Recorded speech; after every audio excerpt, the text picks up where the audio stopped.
Hello everyone and welcome back to the Red and Blue Site YouTube channel. It's time for another Palace preview. Quite upbeat at the moment. I'm not sure I really should be. When you look at the way we played against, in our last game away to Villa, decent start to the game, and then from the disallowed goal onwards, just I don't know. I honestly don't know what came over us, and it was a combination of factors. I think the players feeling like the season's done already. Roy's tactics, Roy's approach to the game. I will be doing a Palace Daily in the coming days, guys, on Roy Hodgson. So stay tuned for that one, because that one's going to be quite interesting to talk about. It's not necessarily me, you know, not me backing Roy or not me being against Roy at all. It's just talking about Roy Hodgson and where we go from forward from here. More about that in the video in the coming days when I record that. But obviously you can tell by the title of this video, we are doing a preview for the big game tomorrow against Man United. Not what you really want to be having after, what is it now, 4 or 5 games? 5 games now, I think, in a row. I've lost count. 5 defeats in a row. Man United. How do we approach this game? How do we get anything out of this game? I sound like a broken record every week, but the way that Roy likes to set up, I can honestly not. I can see him going with the same team again. Obviously, I say same team again. Benteke got himself sent off after the full-time whistle against Villa, so he's going to miss the rest of the season now because it's a straight red, which is 3 games out for him, which is a shame because I do think we are a better. I say better, we still don't create anything going forward. I'm trying to look for positives everywhere, guys, but I'm struggling. So if you have any positives, please put it in the comments. I'd love to hear your positive outlook on the team right now, because as you all know, I'm quite a positive guy when it comes to Palace. Even when we're down in the dumps and we've on a bad run of form, I do look for the positives. That Chelsea game, for example, was a real positive for me, despite it being a defeat. There were a lot of things that I could take away from that. Villa game and the which game before, the Liverpool game, Burnley game, Leicester game, nothing really I could take away from those at all.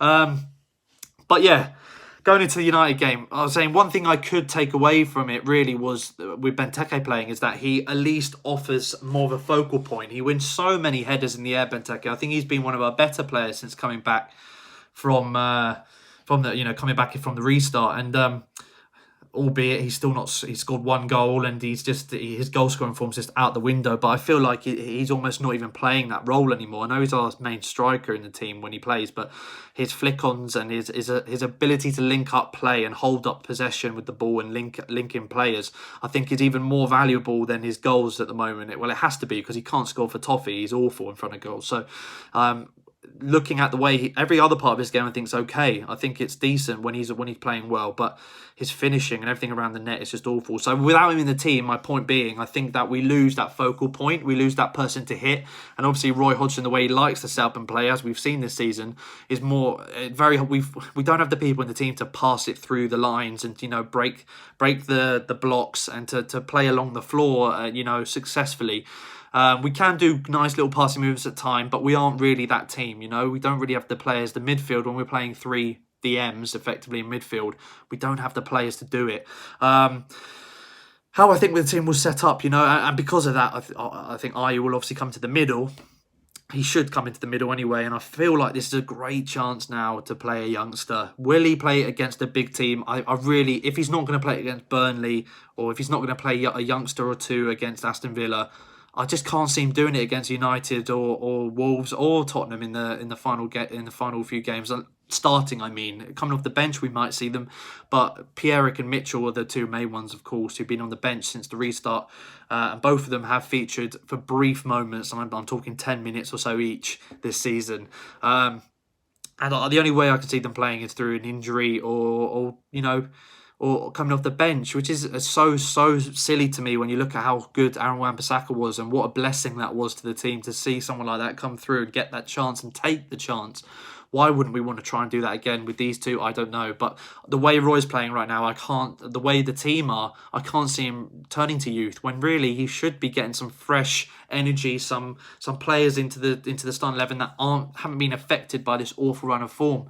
I want to play and want to express and don't care that there's only a few games left of the season and we've got nothing to play for now. No, top 10's out the window, going down's out the window. It's now just going to be a bottom half finish in the league. But they're still players that want to actually perform and make a name for themselves. And I think that should be a reason to start them, in my opinion. How I think Roy was set up, though, Guaita in goal, I think it'll be the same back four that played against Aston Villa. Same midfield. I think it will still be MacArthur, Kouyaté and Milivojevic. Maybe McCarthy coming in for one of MacArthur or Kouyaté. Typical Roy sub that. For me, Maya should be involved in there just to add balance, having 3 DMs. As good as they've been this season, Maya and Kouyaté and MacArthur, I really do rate them both very highly. They're such workhorses for the team and their role can't go unnoticed. I do really feel we only need one because they're so similar. For me, MacArthur's a little bit better than Kouyaté, but Roy likes Kouyaté because he obviously is taller and has a bit more physicality. So there's you don't know how Roy will, you do know how Roy will approach things, and it is frustrating at times because I do think against Man United, for example, to have that creative player that can drift in and around the box in Maya, take the ball in the half turn, which none of the other midfielders really can do. He has such a low centre of gravity, Maya, and I know when he's played, there's not been a lot to talk about, but he is one of the few players in the squad that can do something that the other midfielders can't. Same with Riedewald, he can pick a pass, the others can't really, and with Maya he can turn and link up play, and he has that, playing in behind the striker is just where I want to see him for 2 or 3 games consistently, and I think that will really benefit the team. How I think that with the Rashford, Martial, Greenwood, they've scored as many goals or more goals than Juventus's front three, and that includes Ronaldo this season. Just goes to show how hard this game will be. Fernandes is on great form. Even when he didn't play well against Southampton, he still got an assist. Unbelievable stuff. And Pogba, he looks like he's coming back to his best again. Not so great against Southampton, but with their hunt for the top 4, they've got something to play for. Everything is geared towards a Man United win.